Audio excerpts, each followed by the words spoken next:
It's like a V4, sounds like half of a V8. Insane 2J. This is absolutely my favorite car of the meet. Oh my God, look at this. Oh, look at this car, dude. Okay, side note, before we go and get some coffee, I think Dory looks magnificent with the new bumper. I just did a kind of single bucket wash yesterday. There's clearly quite a number of streaks. I don't know quite how that happened. But overall, I'm just so happy with the way this car is coming along.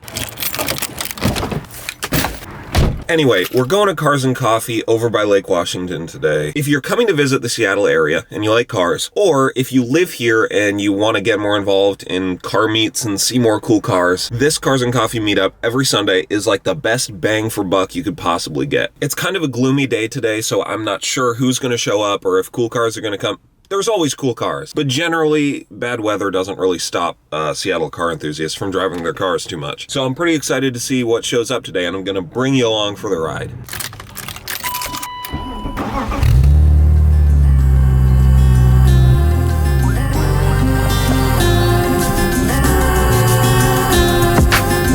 Okay, first order of business is the actual coffee part of Cars and Coffee. I gotta pick up coffee for myself and for my buddy Sage. Sage has like the world's coolest E36 rally car. It's like S52 swapped. It's got like a huge carbon fiber wing on the back. He jumps it like literally 100 feet. It's a super cool car.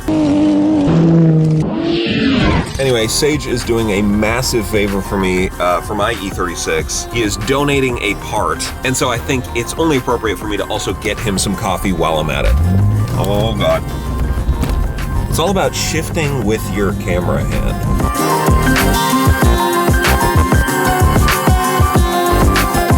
Dude, today's turnout is bonkers.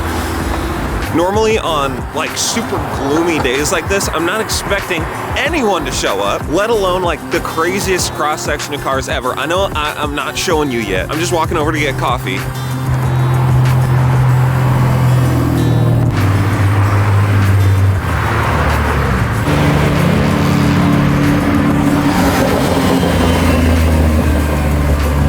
Jesus Christ. Basically, I drove by the actual meeting spot, which is a parking lot over there, and it was filling up. I mean, like almost full. And I managed to squeak out a parking spot, so that's why I parked first, going to get coffee. I'll show you everything in a second. Thank you very much.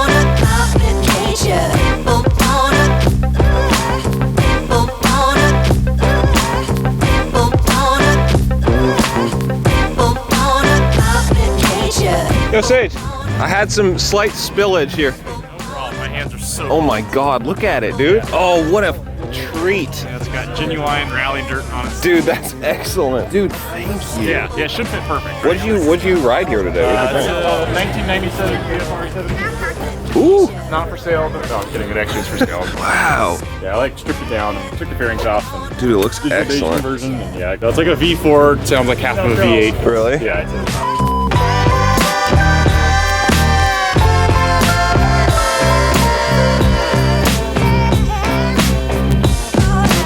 All right, massive shout out to Sage. Sage, thank you so much for this. This is an M-Tech or M3 rear valence. Oh God, I'm about to, oh jeez Louise. I was literally gonna purchase one anyway, and Sage texted me and was like, hey, do you want this? Sage, thank you again. This will be going on the E36 pronto. Look how cute Dory is down there. It feels slightly out of place with all these like incredibly expensive cars. But honestly, I think she's holding her own. I think she looks great out here.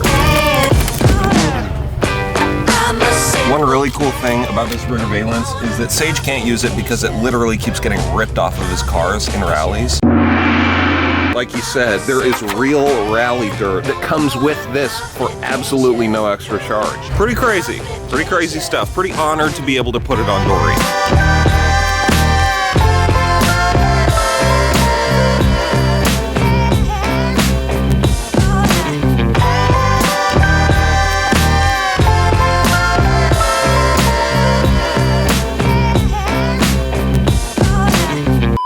here it is. This is absolutely my favorite car of the meet. I showed it in some feature shots earlier. It has a V8 out of an E90 M3. It's rear wheel drive. It has hydraulic paddle shifters. So I assume that means it has a sequential, and it's all in a Volvo 850, which is front wheel drive from the factory. So the fab work on that alone is insane. We also have a good turnout of Celica VR4s. I think there's also another one around here somewhere. Oh.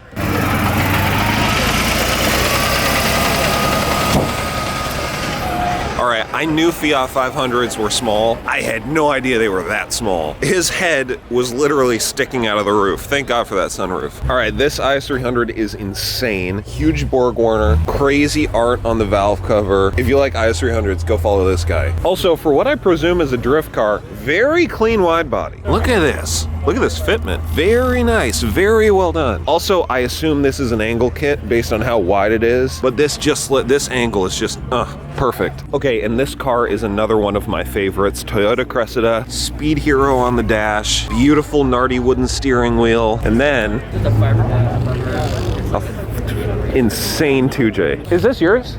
It's yours? Is it okay if I film it? Yeah, go for it. Dude, it's super amazing. The vibrant V-bands everywhere, crazy camber plates. You would not know from the outside that this car has like a crazy 2J under the hood. Sorry, this is a really basic question, but about how much power does it make, do you know? Right now, 500. At the wheels or at the wheels? Jeez, and it weighs what, like 2,500 pounds or something? 26. 26? Yeah. God, it must be super rowdy. Is it just a street car right now? Yeah, it's too sketch to try to take it to the drag strip. Yeah, I can imagine. All right, actually, I stand corrected. This is my favorite build. Super short wheelbase, super light, like power to weight is the name of the game, I feel like, with this one. I feel like that thing's got to be absolutely rowdy on the drag strip. This is gorgeous. This is gorgeous. But this, I really like. Ugh. Wow.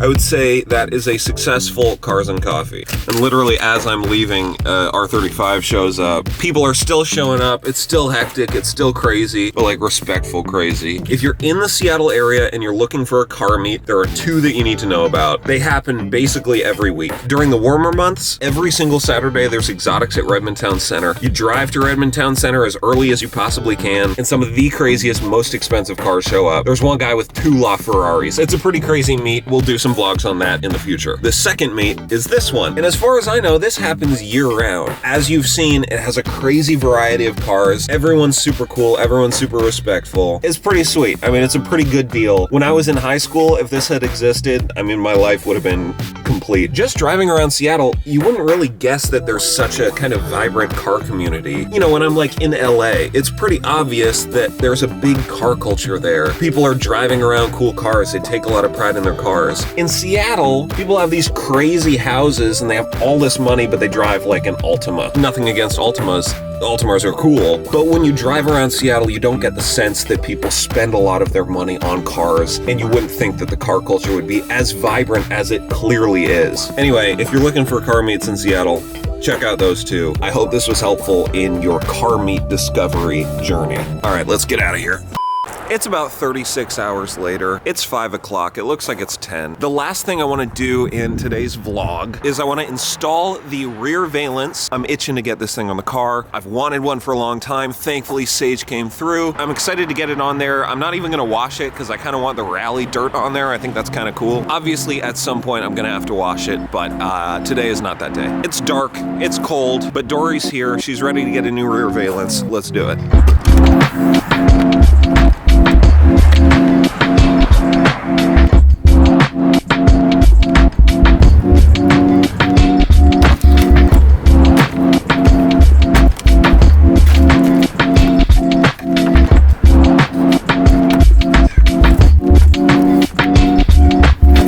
So I got good news and I got bad news. The good news first, it looks sick. I think it really helps the rear end of the car, the OEM valence right there. I wasn't doing a whole lot for the looks of the car. Okay, but the bad news, and if you're an E36 expert, you know this, is that the non-M bumper covers and the M bumper covers are ever so slightly different. So you can see everything fits great, except down here on the corner, the mounting tabs just don't quite line up. Now this is something I can very easily fix. I'll just make a little bit of a bracket that goes from here to here and maybe modify some of the older valence to help it fit a little bit better. So I'm determined to make this work on the car. It just doesn't fit right out of the box. Now width-wise, it's great. There's a little bit of contact right here, but I mean, it slides onto the bumper. You can see it right now. It holds it pretty well. So this just means that we will have to come back another day, perhaps tomorrow, and do the full installation for real. But I'm super happy we got it on there, at least in a preliminary way. It's given me a little bit of a taste of what it's gonna look like, and I'm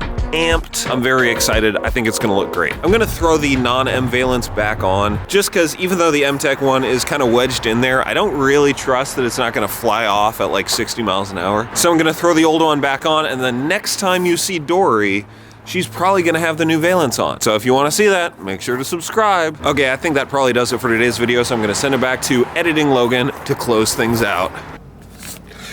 Alright, that's it for today's video. Hey, if you liked the video, make sure to like the video. If you really like the video, make sure to subscribe. I make a new video every single week. Thank you so much for spending your time watching this video, and I will see you next time. Peace.